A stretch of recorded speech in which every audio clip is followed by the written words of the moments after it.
were one day walking by the gas chambers. I saw all the gas chambers from the outside. Explain what you saw. When we were marching with the little baskets on our arms to pick leaves, we had an SS man, and I think his name was Fritz, and he liked me so much. And he put an apple one time in my basket, and he wanted to make love to me, and I said to him, "You can't do that. You are an SS man, I'm a Jew, and you'll be in trouble. And I'll be killed. You'll be in trouble. Don't do it." "Oh," he said, "don't you know I noticed I put an apple in your basket while you were picking leaves?" I said, "No." He said, "Look." And he touched the leaves, and it was hard there, and he put an apple. That was from his lunch. He gave me his apple. Yeah, as payment. I said, "No," I said, "I don't do this." And he already took the rifle off, and I said, "Where are all the others?" And he said, "I send them the other direction. We are all alone here." I said, "Not with me." And he walked away. He said, "No, I can't make you. I can't make you." He said, then I'll pick somebody else. So he picked a French girl from then on. And he went off every time we were in the woods picking leaves. And lunchtime came, we sat down. There was no lunch, I mean. We had to sit and rest. And then he walked away with that woman. Oh, Jenny was her name, Jenny. That was the one who gave me the code to do. But she gave me a whole bread. So, she was a big shot, if she had a whole bread to give away. So, anyway, he walked off with her. And we all knew it. And he tried one time another girl. I don't want to say who it is. But the whole for the shed was shaking. It was on the loft, was on top. And there in the hay it happened. And I thought, thank goodness it isn't me. That's what I was thinking. You know, he tried me first. I had first choice. I refused, and he didn't make a big fuss, and he had a big variety, 30 women. 30. So he did that with us. And that is the same guy who showed us the gas chambers and who said he was of Polish origin. He was a German, but Polish. And he probably either volunteered or he was drafted into the German army. So he wasn't quite a German Nazi. He was a Polish Nazi. You see? So he said, today I'm going to show you something. And we walked, after we had picked the leaves, I think, and we saw the gas chambers, no, it was in the morning, I think. And we saw the gas chambers that were usually burning. We walked on top of a big street. Later on that was to be for the trains to arrive at the gas chamber. But when we walked on this thing, Birkenau was below us, a little bit below us, and I was thinking, why do they need such a big fat street? I didn't know that my parents were going to be in the railroad that would bring them to the gas chambers then. But we walked there one day, and then he said, this one is not in use today. There must have been a holiday or something. One day it didn't work. Then he said, now we go to the first gas chamber. And that was outside of that fence that was loaded with electricity. And I made a picture of that. And there was no window on that house. And many people who were there, I know a Frenchman, he was in San Francisco. He was interviewed in the French language here. He lives in Paris. And he remembered that house.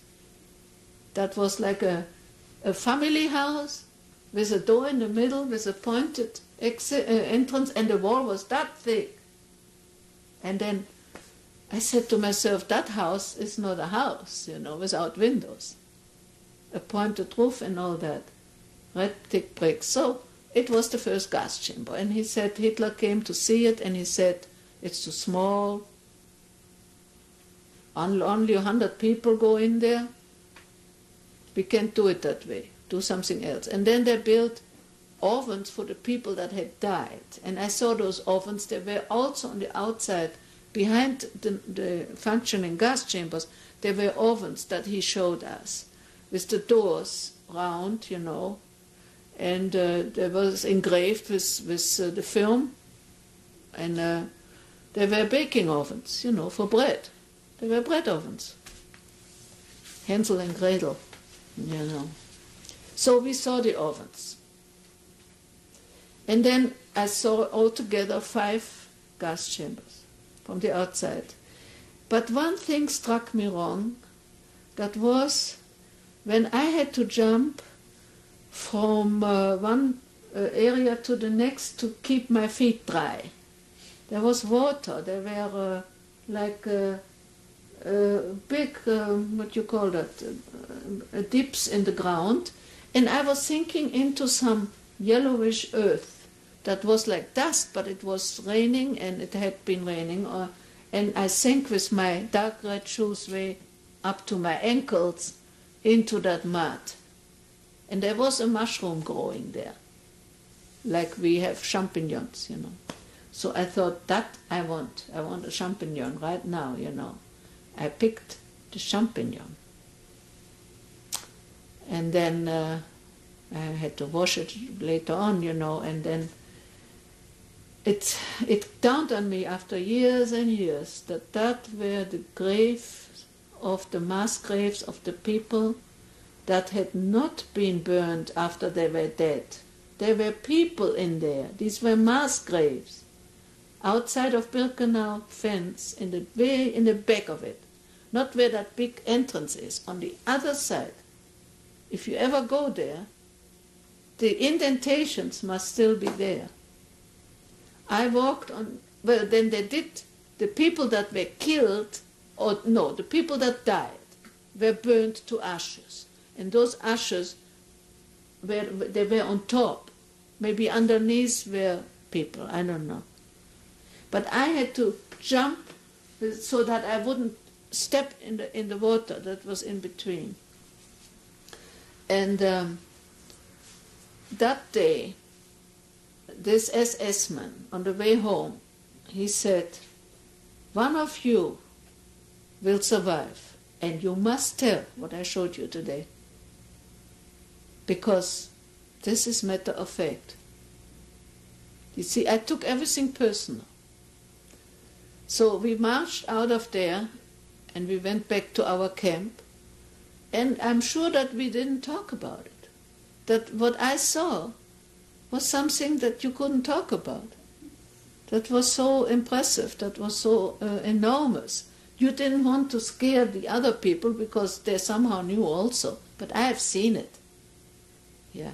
And then another time, we walked on a street, not right on that street, but close by, when we came home with our baskets full of leaves, and the flames were there from the chimneys.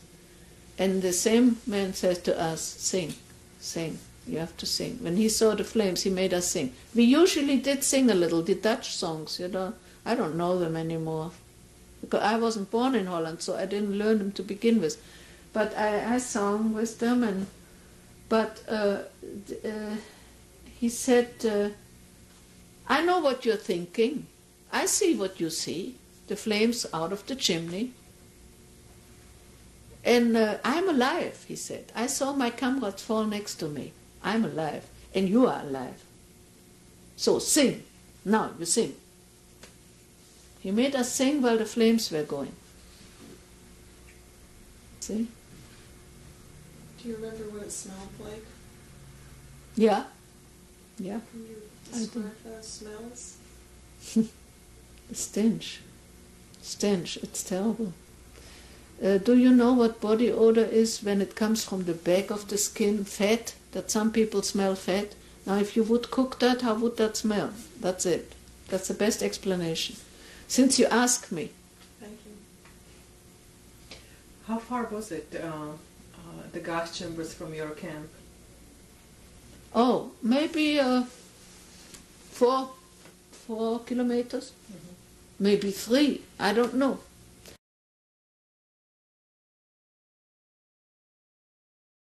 And in Auschwitz, you were always afraid because you know you were by the crematorium.